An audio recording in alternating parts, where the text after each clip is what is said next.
ഞങ്ങളിന്ന് വണ്ടിയിട്ട് ഒന്ന് ഇറങ്ങിയപ്പോൾ ചെമ്മാട്ടങ്ങാട് എത്തിയപ്പോൾ നല്ല ബ്ലോക്കാണ്.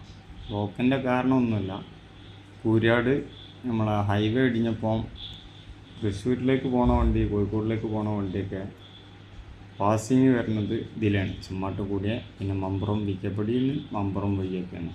പക്ഷെ ചെമ്മാട്ടങ്ങാടിയിലൊരു അവസ്ഥ പറയാതിരിക്കാൻ വയ്യട്ടോ. ഇപ്പോഴത്തെ സ്ഥിതിയിൽ നമ്മളെ പൈപ്പ് ലൈൻ ഉണ്ടല്ലോ, ജപ്പാൻ കുടിവെള്ള പദ്ധതിൻ്റെ പൈപ്പാണെന്ന് തോന്നുന്നു, ആ പൈപ്പിൻ്റെ ഒരു വർക്ക് നടന്നു കൊടുക്കുകയാണ്.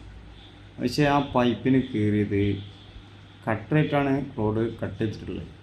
നല്ല മൂർച്ചുള്ള അടിച്ചുകളാണ്. ബൈക്ക് ടാറ് ചെയ്തിട്ടില്ല. ടാറ് ചെയ്യാത്തതുകൊണ്ട് ആകെ ചളി ചെമ്മാട്ടങ്ങാടി ടൗണ് മൊത്തം ചളിയാണ്.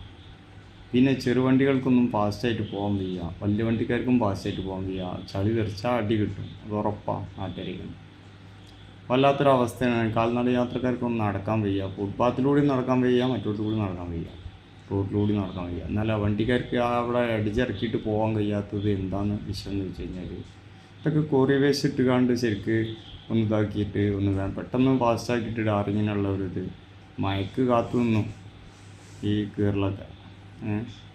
ഈ കൂരാട് ഇടിഞ്ഞ അതേ സമയത്ത് തന്നെ ഈ കീറലും കൂടി ആകുമ്പോൾ ആകെ തൃശ്ശൂർ ഭാഗത്തേക്കും കോഴിക്കോട് ഭാഗത്തേക്കും പോണ വാഹനങ്ങൾ പോണത് ഈ ചെമ്മാട്ടങ്ങാടിലൂടെയാണ്. പക്ഷെ മുട്ടം ബ്ലോക്കാണ്, നല്ല ബ്ലോക്കാണ്. നിങ്ങൾ കണ്ടില്ലേ, ബൈക്ക് കയറി പോകാൻ വയ്യ, കാരണം റോഡ് അത്രക്കും ചാലായി കിടക്കുകയാണ്. ഒരു വല്ലാത്ത അവസ്ഥ തന്നെയാണ് കേട്ടോ അതൊക്കെ.